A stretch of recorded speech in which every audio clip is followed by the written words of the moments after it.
Well, thank you very much. It's always difficult after one long speech to have another speech, and I hope to give a little value added. Philippe and I have been friends for too long, and we formed Bien, the Basic Income European Network, together with other colleagues back in 1986. And what we've seen over that period since then is a gradual development of the arguments in favor of basic income, not only in Europe, but all over the world. And today, we can say that we have thousands of members from all continents, with some of our biggest networks being in Latin America and in Asia.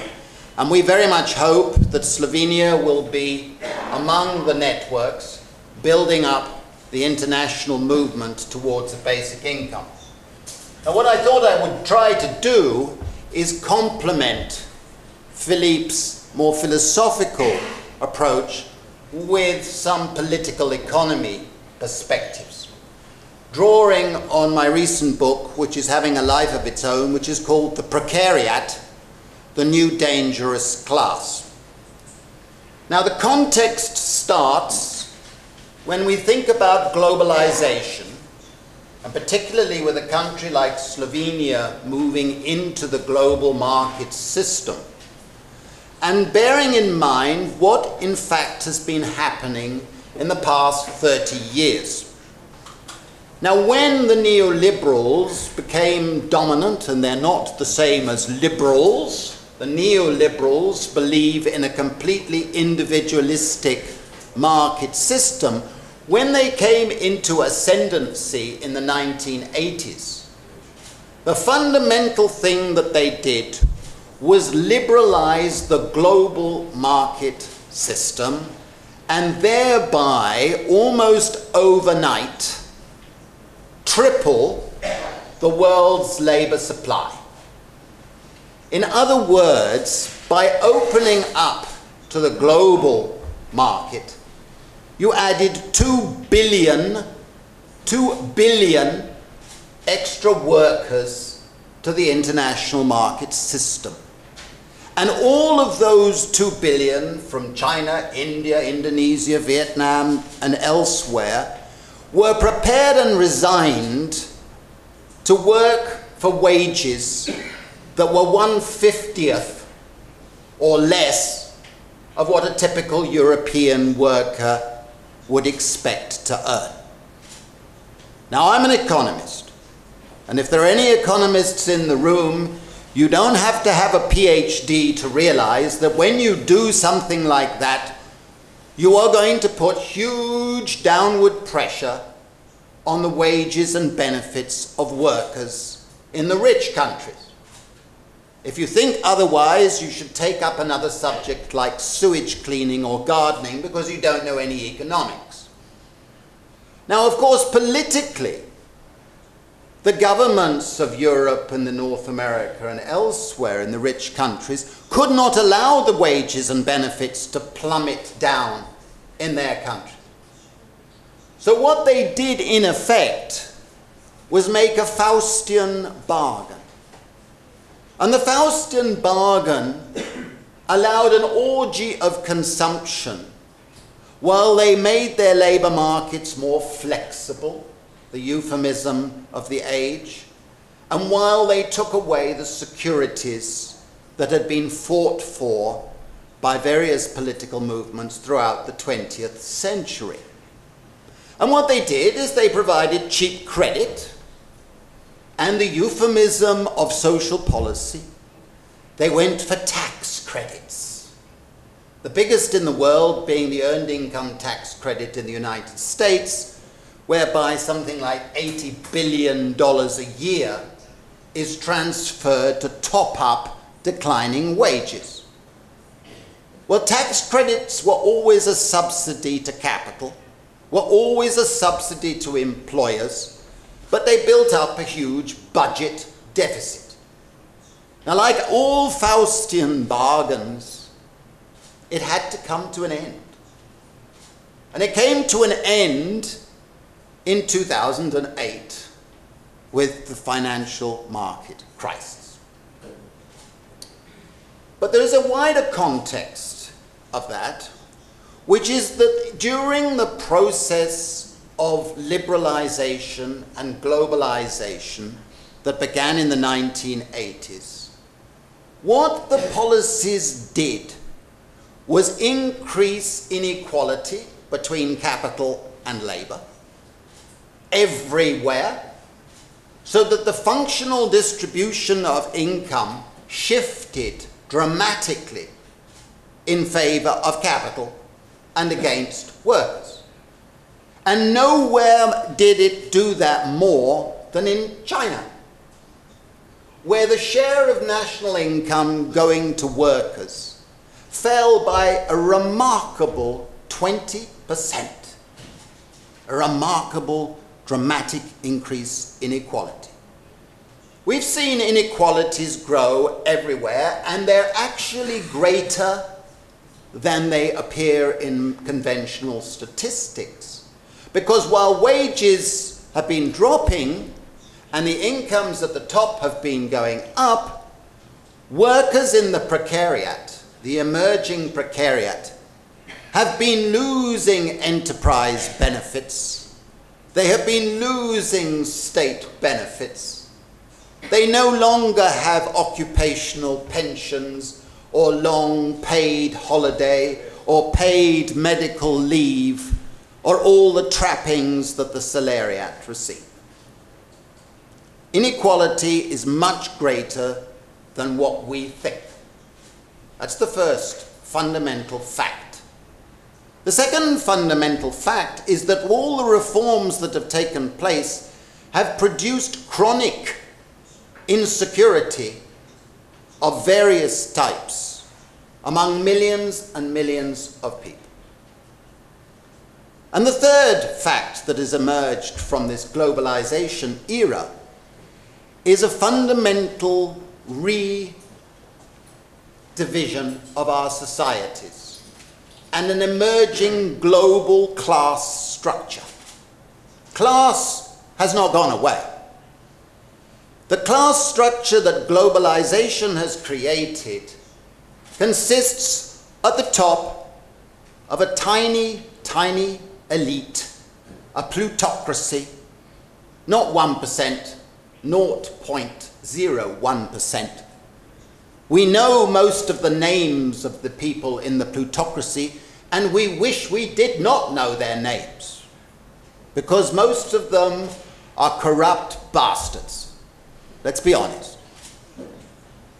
But below the plutocracy is a salariat, in many societies, shrinking. People with employment security, with all the benefits that go with it, very smug, tending to be old, middle class, looking down on the losers and thinking they're super clever.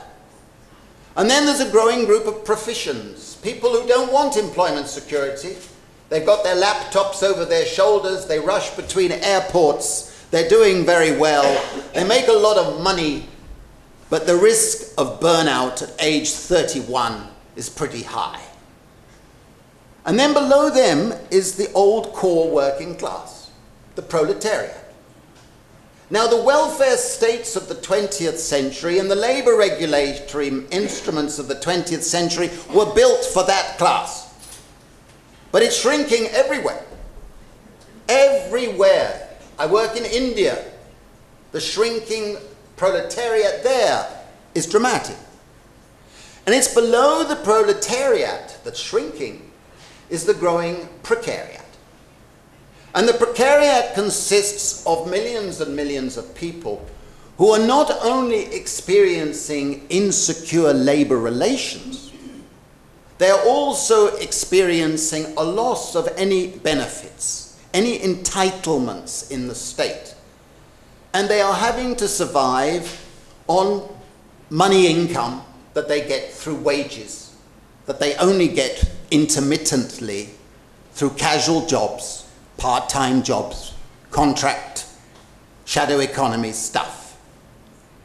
But the precariat is not only suffering from labor insecurity and a loss of income, It is also consisting of millions of people who have no occupational identity, no occupational career that they can build to define themselves and their lives. Ironically, the precariat, as I document in the book, has to do an enormous amount of work for labour that doesn't get counted. And here I want to make a very strongly held view. Every age has its stupidity in saying what is work and what is not work. And our age, since the beginning of the 20th century, is among the most stupid of all. Because what we do with our labour statistics, our social policy rhetorics around the world, is anything that is not labour is not counted as work. Now, every woman in particular, but every man as well, should shout at that stupidity, because it means that the work that women mostly do, the care work, the looking after work, is ignored in our statistics. It's not work. It disappears. Anybody who's doing such work could easily be demonized as lazy because they're not in a job. But more and more people in the precariat, male and female, have to do a lot of work that is not counted as labour. And one of the reforms all of us should demand is that governments should measure work rather than just labour. Now, the precariat I call a new dangerous class.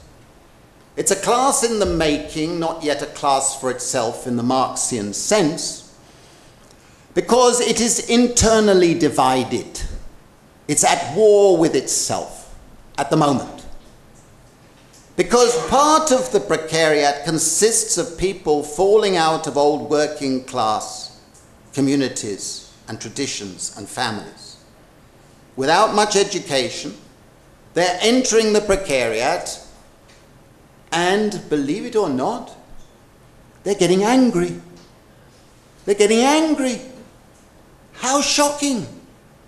But this anger is easily misled by neo-populist, neo-fascist political agendas. And we are seeing the far right gaining support by those people, sadly.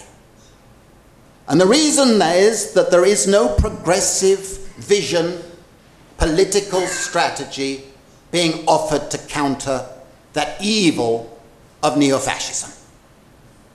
The second part of the precariat consists of migrants and what I call denizens, minorities, people who are just desperate to survive and are easily suffering in quiet because their primary concern is survival.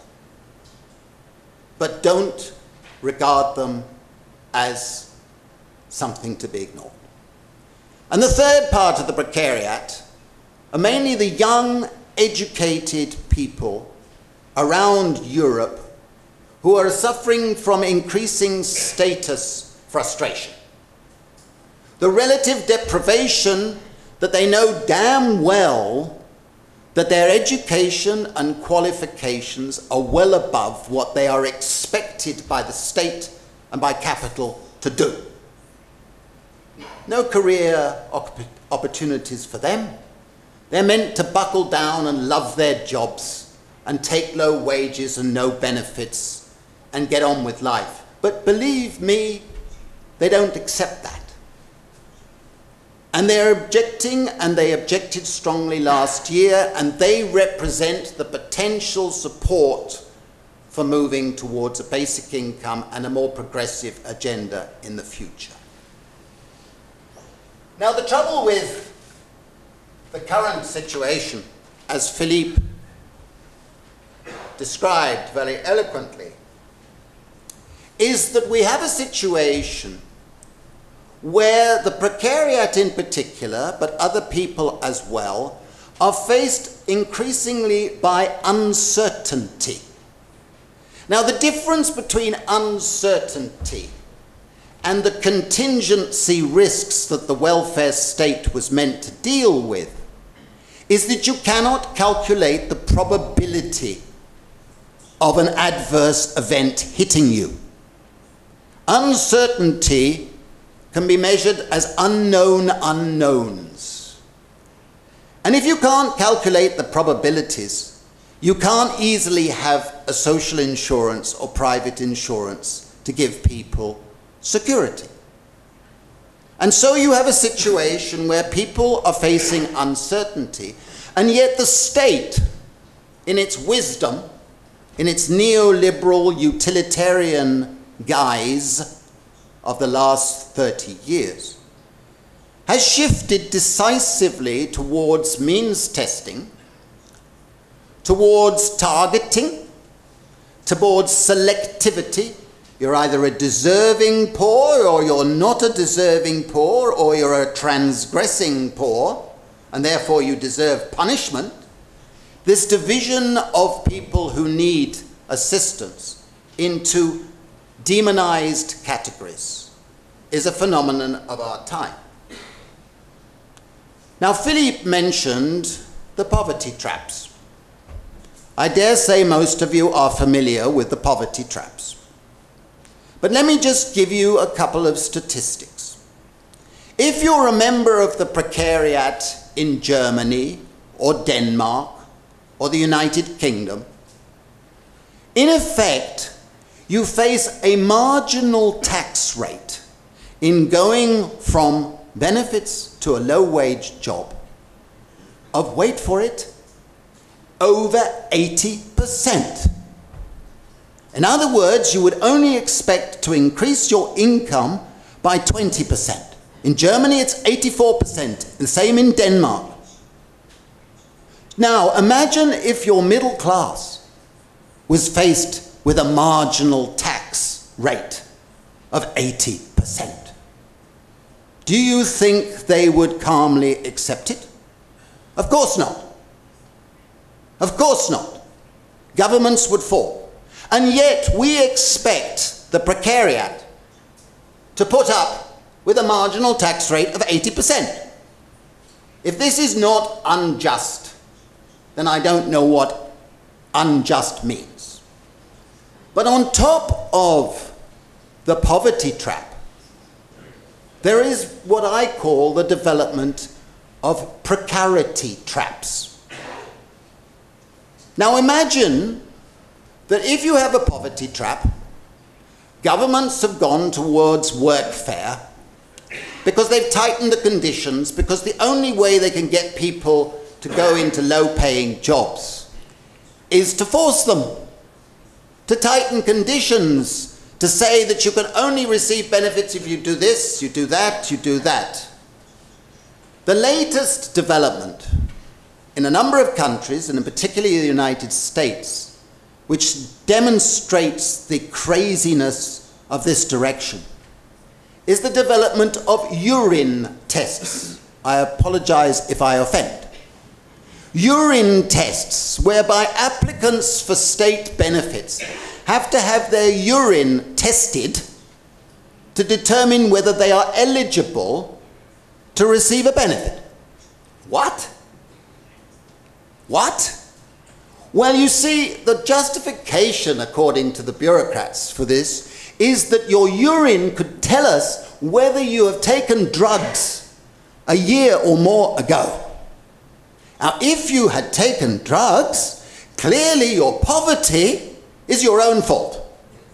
Therefore, you should not receive a benefit. This is the rationalization of this sort of policy. And surprise, surprise, where they have applied this test, a lot of people cease to require benefits. I wonder if it has anything to do with the humiliation that people would experience to have to do such tests. Now, the precarity trap arises from the following phenomenon, which is common all over Europe and in other countries as well. If you are, for example, a woman with a small child, and you lose your job, you have to apply for benefits. It's the normal thing to do. And in applying, you may have to go across to the other side of the town. You may have to join a queue. You may find you've got the wrong papers. You're seeing the wrong bureaucrat. You're seeing that you're using the wrong tone of voice. You're not being humble enough. And you get sent away to come back another day. Now, believe it or not, it's very strange to think this, believe it or not, millions of people have to go through that experience. And it takes many, many, many people months before they get entitlement to the benefit which they should be receiving. Now, supposing you're this woman, you've lost the job, you take 2 months, you use up your friendships, you use up your savings if you've got any, you've probably lost your apartment because you can't afford the rent. Eventually you get the benefits. Oh, phew. And then along comes a nice employment office official and says, aha, on the other side of Ljubljana, we found a short-term casual job paying the minimum wage, no benefits. It may only last 3 or 4 weeks. You've got to take it. Now, I would put any first-year undergraduate social science student this test. Would you accept that job? You'd be mad to do so. Because the likelihood is that after 3 or 4 weeks, you would lose the job and then you'd have to go all the way back into the precarity trap situation. And you can calculate very easily that many people actually end up worse off after taking such jobs. They call them mini jobs. It's very popular at the moment. They're a fraud. The situation is getting worse as conditionality tightens. And we're seeing the demonization of a minority of our populations. We're seeing sort of collective punishment towards the victims of these structural inequalities and insecurities. If you're under 25, you're almost certainly lazy. You're almost certainly a scrounger, as we say in English. You're almost certainly welfare dependent. All these euphemisms of the age, which are a shocking indictment on our political establishments. Now we have a situation, I only have a couple of minutes, where we are seeing the precariat growing, the inequalities growing, the insecurities growing, and the state, the utilitarian state, trying to appeal to the happiness of a majority while penalizing the perceived minorities. But the perceived minorities are growing. And we have 2 options in front of us. We have the terrifying fear of a lurch to the far right, with neo-fascism and authoritarianism allowing the system to continue in some way. This is a frightening prospect. I talk about it in the books as a politics of inferno. I do not predict it. The Financial Times said I predicted it. I said, is it a possibility that unless we have an alternative, progressive agenda, a genuinely liberal agenda, then the fear must be that it, or something like it, is emerging. Now, the alternative to a politics of inferno is a politics of paradise. Now, that must mean that progressives of whatever persuasion have got to come up with a vision that addresses the great trinity of liberté, égalité, et fraternité. Reinvent that for the 21st century. And I think you can see it beginning to emerge. Since my book's been published, I've been invited to speak to over 100 meetings of precariat groups around Europe. And you see it in the energy out there. It is fascinating to see that energy. But the politics of paradise has to remember three fundamental principles. The first principle is that at every great transformation, and I'm sure you're all familiar with Karl Polanyi's great transformation, and we're undergoing a global transformation. Every transformation has to remember three principles. The first principle is that the forward march of society towards more equitable, more egalitarian, more free society is always led by the interests and aspirations and insecurities of the emerging mass class. The second principle is that in every transformation, in every new forward march, new forms of collective action take place and emerge. And the third great principle is that the forward march towards a better society is involving three overlapping struggles. The first struggle is for recognition. And this was won last year with the Occupy movement, the Indignado movement, the Den Plirono movement in Greece, and various other actions. Increasingly, millions of people recognize themselves as part of the precariat, and they're not ashamed to say it. I am a member of the precariat.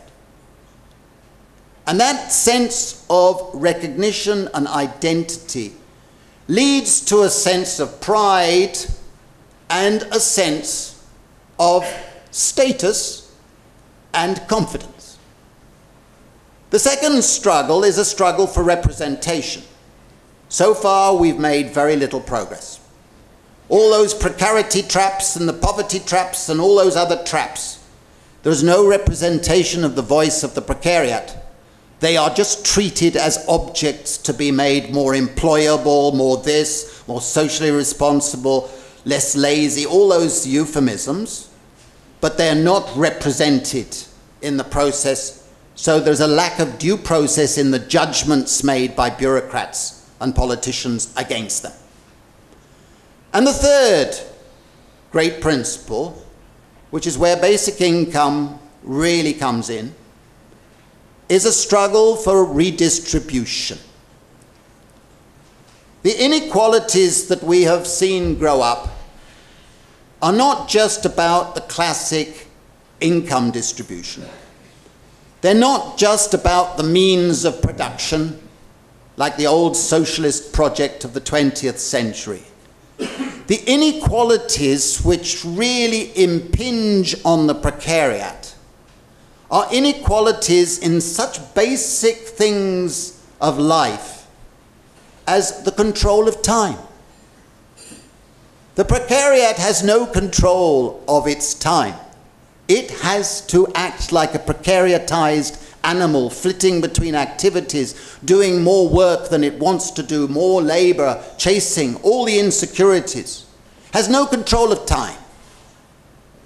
A basic income and moves towards a basic income would give people a greater sense of control over their own time to do work on their own time and to be able to pursue the other key assets of our era. Because the second key asset is quality space. The precariat has no access to quality space. We are seeing a shrinking of the commons with the privatization of property and land, the selling off of parks, public libraries, public toilets, public amenities. The Precariat is losing because it needs those facilities more than any other group in society. A basic income could actually help there too, because it would enable people to be able to do the activities in the agora, in the public spaces, and to be able to be more public citizens. The third vital asset of our era is knowledge. Knowledge.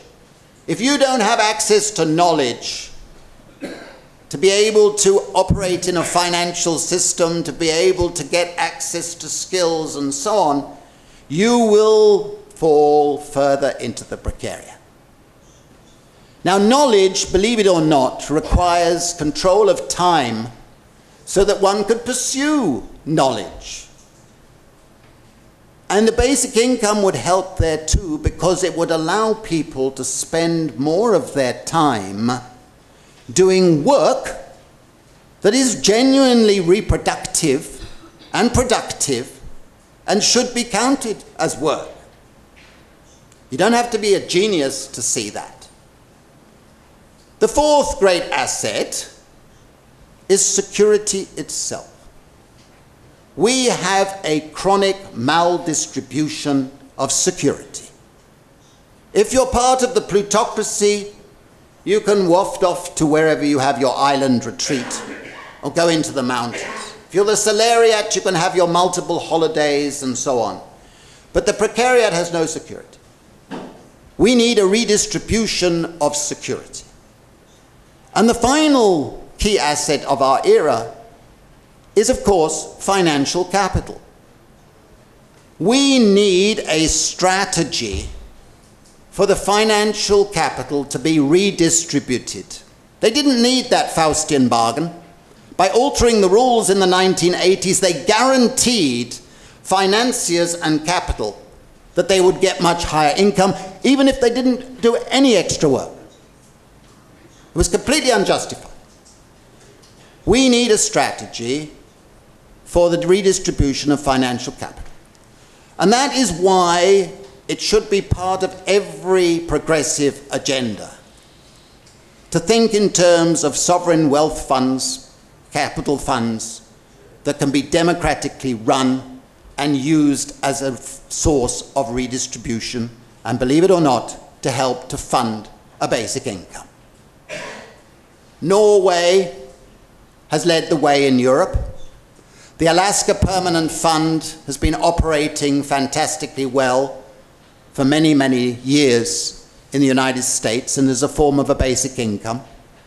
Iran, of all countries, has sensibly stumbled onto a policy of converting their oil subsidies into a basic income. We're seeing other countries moving in this direction. We need a strategy to do that. Now, I believe a basic income is now not a matter of preference, but is absolutely vital. We cannot imagine redressing the inequalities that have arisen in the global system without moving towards a basic income. Reducing the conditionality, reducing the selectivity, reducing the trends to workfare, reducing the fact that financial capital goes to a tiny plutocracy. There's no other way. But the last point I want to make is that, as we have always said since the beginning of Bien, a basic income is not a panacea. It is not a stand-alone policy. It must be seen as part of a package of reforms. And I'll end with an example, and I apologize if I break down emotionally. But at the moment, we're doing a basic income pilot scheme in India. India, where you have mass poverty. But we're introducing it in 20 villages, been operating for nearly 2 years. And what we've done is take part of the villages where there is a collective voice. Women's associations are active, Sewa. And a part of the villages where there is no active collective voice. Now, what we've seen since the basic income was introduced in these villages, child nutrition has improved. Child school attendance has gone up. Child school performance has improved. Women's economic status and activity has gone up. Income growth in those villages, besides the basic income, has gone up. Income inequality in the villages has gone down. Now, we've seen better results in the villages where the women's organization exists to give voice and agency to all of those who are getting the basic income. And I always conclude with the argument that a basic income will only work when the vulnerabilities of people are reduced by them having collective voice through associations that represent their interests. And we must remember that in moving forward. Thank you very much indeed.